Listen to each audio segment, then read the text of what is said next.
দর্শক মণ্ডলী, আসসালামু আলাইকুম। দেশ এবং দেশের বাইরে থেকে যারা আমার এই ভিডিওটি দেখছেন তাদেরকে কৃষিকথা চ্যানেল থেকে জানাই আন্তরিক শুভেচ্ছা অভিনন্দন। আজ আমরা এসেছি পাবনা জেলার সুজনগর উপজেলার আমিনপুর থানার দড়িমালঞ্চি গ্রামে। এখানে একটি হাঁসের বাচ্চার খামার আছে। এই হাঁসের বাচ্চার খামারের কীভাবে লালন পালন করে এবং হাঁসের বাচ্চার কীভাবে খাবার পরিবেশন করে ও একদিনের বাচ্চা থেকে আজ পর্যন্ত যত বড় হয়েছে বাচ্চাগুলো কীভাবে পর্যালোচনা পরিচর্যা করছে সেই বিষয়ে আমরা সরাসরি খামারের সাথে কথা বলবো। আসুন আমরা খামারের মুখ থেকে তার কাছে সরাসরি জেনে নেই যে তিনি কীভাবে হাঁসের খামারের বাচ্চা লালন পালন করেন এবং এ বিষয়ে তিনি কোথা থেকে এবং কী পরিমাণে সাহায্য সহযোগিতা পাইছে পুরোপুরি তার মুখ থেকে জেনে নেই।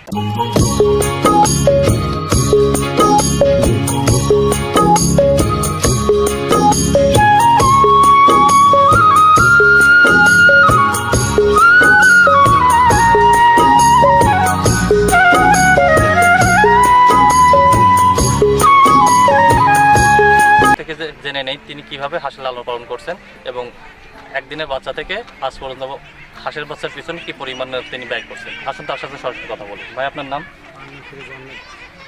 আচ্ছা, আপনার বাড়ি কোথায়? দড়িমালঞ্চি। আপনি আপনার খামারেতে মোট এখন বর্তমানে কতগুলো হাঁসের বাচ্চা আছে? 1000 বাচ্চা আছে। আপনি বাচ্চাগুলো কোথা থেকে সংগ্রহ করছেন? উল্লাপাড়া ভোটগাছ থেকে। আচ্ছা, এই হাঁসগুলো যখন আপনি 3 মাস পর আরো 3 মাস পরে যখন ডিম দিবে তখন আপনি নিয়ে যাবেন, বিলে নিয়ে যাবেন, তখন তো আর আপনার খাদ্য লাগবে না, তখন তো বিলের খাদ্য খাবে। আচ্ছা, বিলের যখন খাদ্য খাবে কিংবা দেখা যাচ্ছে যে বিল থেকে যে পরিমাণ খাদ্য হাঁস পাবে কিংবা যে প্রোটিনগুলো পাবে, যে ডিমগুলো পাবে, তখন তো আপনার পুরোপুরি লাভ থাকবে। জি, অবশ্যই লাভ। এবং আপনি যদি মনে করেন যে এই হাঁসগুলো আপনি একেধারে আর কতদিন পুষবেন আর কি, এই ডিম উৎপাদন হওয়ার কতদিন পর্যন্ত হাঁসগুলো রাখবেন আর কি? আমার ইচ্ছা আছে যতদিন আমার উপযুক্ত ডিম দেয় ততদিন পর্যন্ত আমি রাখবো। আচ্ছা, আপনি যে হাঁসের বাচ্চাগুলো আনছেন এবং এর পিছনে যে খরচ করতেছেন, এই টাকাগুলো কি আপনি নিজে যোগাচ্ছেন না স্থানীয় কোনো এনজিও কিংবা কোনো মারফত লোন নিচ্ছেন? কিছু আছে নিজের আছে, কিছু এনজিও আছে। আর কোনো এনজিও কি হাঁসের বাচ্চা হাঁসের খামারিদের জন্য কোনো প্রণোদনা কিংবা এনজিও কোনো এরকম প্যাকেজ আছে? যে আমি এরকম বলি না যে আমার এই তার জন্য দেন, নিজের ব্যক্তিগত নিয়ে আমি এটার জন্য ই করছেন। কিন্তু ব্যক্তিগতভাবে এরকম কোনো আপনার জানা মতো এরকম কোনো প্যাকেজ নাই যে হয়তো বা হাঁসের খামারিদের জন্য যে এনজিও থেকে লোন দিচ্ছে এক্সট্রা কোনো, যেরকম গরু চাষের জন্য, গরু পালনের জন্য দেয়, তারপরে দোকানের জন্য দেয়, কৃষির উপরে দেয়, তো এরকম হাঁসের খামারিদের কোনো স্পেশাল কোনো লোন নাই? সমসাময়িক যে লোনগুলো দেয় সেই রকম লোন থেকে উনিরা টাকাগুলো নিয়ে হাঁসের বাচ্চা লালন পালন করতেছে। আপনার এই 18টা 19টা হাঁসের বাচ্চা যে মারা গেছে একই রকম ঠান্ডাজনিত কারণে মারা গেছে না অন্য কোনো সমস্যার কারণে হয়েছে? এই ঝড় হয়েছিল, ঝড়ে হয়তো আমার যেটা হাউলি ছিল এই হাউলিটা নষ্ট হয়েছে। তার মানে প্রাকৃতিক দুর্যোগের কারণে ওনার হাঁসের বাচ্চাগুলো 18টা যে বাচ্চা ইনজুরি হয়েছে, মারা গেছে, এটা প্রাকৃতিক দুর্যোগ অনেকটা দায়ী। কিন্তু হাঁসের যে সাধারণত যে রোগগুলা হয় সেই রোগগুলোর জন্য ওনার বাচ্চা একদম নাই বলে শূন্যের কোঠায় মারা যাওয়া, শূন্যের কোঠা। এবং আমার এই খামারি ভাই প্রথম বছর হাঁস পালনে যায়, মোটামুটি এ পর্যন্ত সে সফল, কারণ এখন পর্যন্ত তার 1000 বাচ্চা থেকে প্রায় 980টা বাচ্চা আছে। এবং ইনি কোনো কারিগরি জ্ঞান ছাড়া, কোনো ট্রেনিং ছাড়া বর্তমানে হাঁস পালন করতেছে এবং সফলতার সাথে তিনি 1 দিনের বাচ্চা থেকে 40 দিনের বাচ্চাতে উন্নতি করছে। এ পর্যন্ত তার হাঁসের অসুখ বিসুখ কারণে কোনো হাঁস মারা যায়নি এবং যা ইনজুরি হয়েছে, ক্ষতি হয়েছে, সেটা প্রাকৃতিক দুর্যোগের কারণে। উনি এভাবে আরও প্রায় 3 মাস পুষবেন। 3 মাস পোষার পরে হাঁসগুলো এক নাগারে ডিম দিবে। তখন কত % ডিম দিতে পারে? আমার ধারণা 70-80%। 70-80% ডিম দিলে দেখা যাবে যে এক নাগারে 6 মাস ডিম দিলে উনি যে কিছুদিন পরে যখন বর্ষা মৌসুম আসবে, যখন বিলে নিয়ে যাবে, বিলের ধান এবং শ্যাওলা খাবে, কচুরির ফুল খাবে, তখন আর ওনার এই উদ্বৃত্ত খাবারটা যেটা উনি বর্তমানে দিচ্ছে প্রতিদিন 2 মণ করে ধান, সেটা আর দিতে হবে না।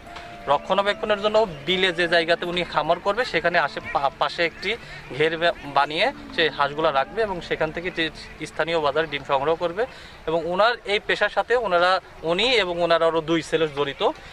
বর্তমানে আপনার সংসার যে চলতেছে কিংবা আপনার 2 ছেলে যে আপনার সাথে সংযুক্ত আছে, এদের যে আপনার 2 ছেলেকে এক্সট্রা কোনো মাসে বেতন দিতে হয়? না, না।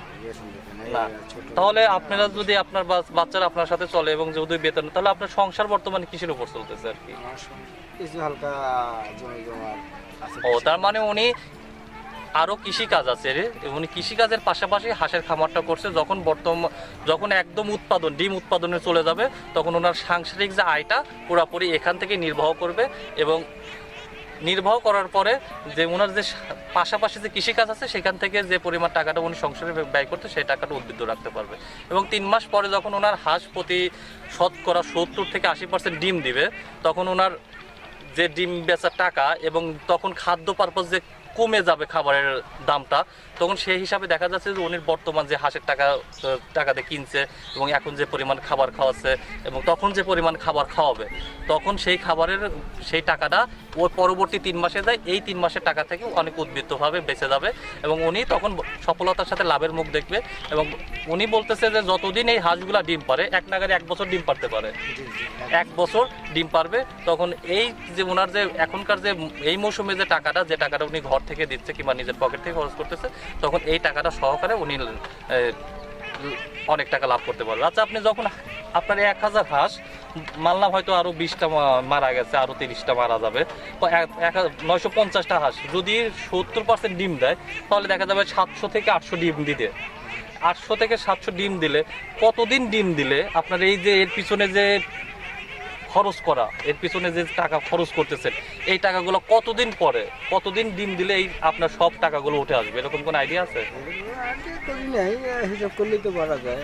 ধরেন প্রতিদিন যদি 700 ডিম আসে, ধরেন 700 ডিম 7,000 টাকা আসে, ধরেন হয়তো 2,000 টাকা খরচ গেলে আর বাকি টাকাটাই থাকবে, ধরেন দিন 5,000 টাকা ইনকাম। তার মানে ওনার যে খামারের পিছনে 4 মাস যে হাঁসের বাচ্চা লালন পালন করবে, 5 মাস যে হাঁসের বাচ্চা লালন পালন করবে, উনি হিসাব করে দেখছে যে 2 মাস উনি ডিম উৎপাদন করলে বিলে ওনারা সব টাকাটা একটা লাভ লসটা সমান হয়ে যাবে। তার পরবর্তীতে যে ডিমগুলা দিবে, সেই ডিমগুলা থেকে যে পরিমাণ টাকা ইনকাম করবে, সেই টাকাটা উনি হচ্ছে পুরোপুরি উদ্বৃত্ত হিসাবে উনি লাভ হিসাবে সে টাকাটা রেখে দিতে পারবে। শুধু দর্শক, একদিনের বাচ্চা থেকে আজ 40 দিন বয়স এই বাচ্চা লালন পালন পিছনের আমার এই খামারি ভাইয়ের যে পূর্ব অভিজ্ঞতা এবং কৃষিকাজের উপরে যে ওনার অভিজ্ঞতা ছিল, সেই অভিজ্ঞতা প্রয়োগ করে উনি সফলতার সাথে হাঁস চাষ করে এগিয়ে যাচ্ছে। আমরা আশা করি ওনার হাঁসটা যখন পূর্ণ বয়স্ক হবে এবং ডিম দিবে, তখন উনি লাভের মুখ দেখবে। সকলকে শুভেচ্ছা অভিনন্দন জানিয়ে আজ এখানে শেষ করছি। অবশ্যই আপনারা আমার চ্যানেলটিকে দেখবেন এবং আমার চ্যানেলটিকে অবশ্যই সাবস্ক্রাইব করবেন। ধন্যবাদ সকলকে।